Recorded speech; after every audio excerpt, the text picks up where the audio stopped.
Açmaz şəhər bir sayılı körpələr evi uşaq bağçasında Novruz bayramı münasibətilə körpələr üçün şənlik təşkil olunub.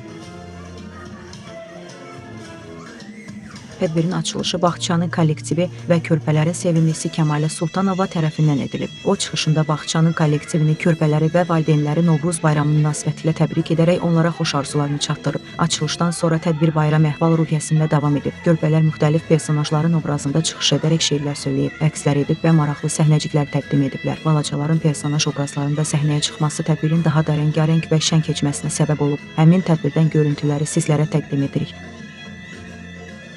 Əziz valideynlər, değerli kollektivim ve şirin şeker balalarım. Bugün biz sizinle birlikte Azerbaycan halkının en qədim bayramlarından biri olan Novruz bayramını qeyd edirik.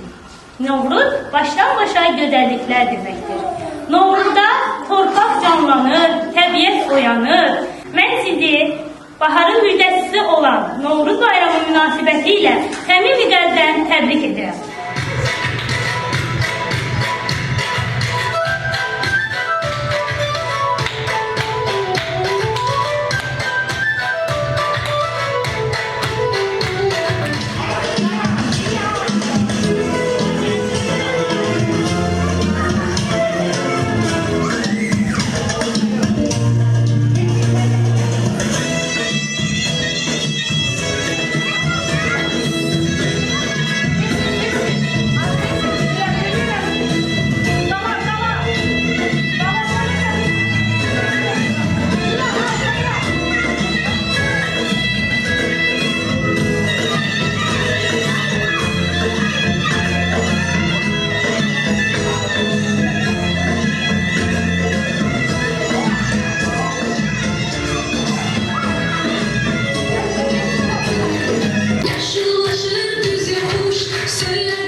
Ay yazık büyük şahliye, ben büyük derim, ara.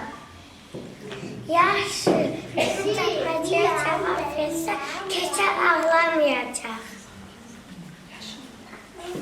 Yaşındı süfrede, büyür ama danışmır. Sizce nedir uşaqlar bu?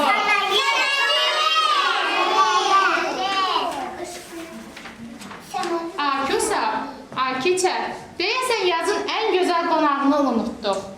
Kimsə çatışmır burada.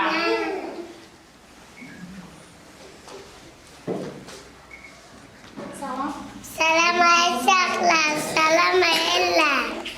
Ben yazın 7 nəfəsiyəm, torpağın görünməsəsiyəm.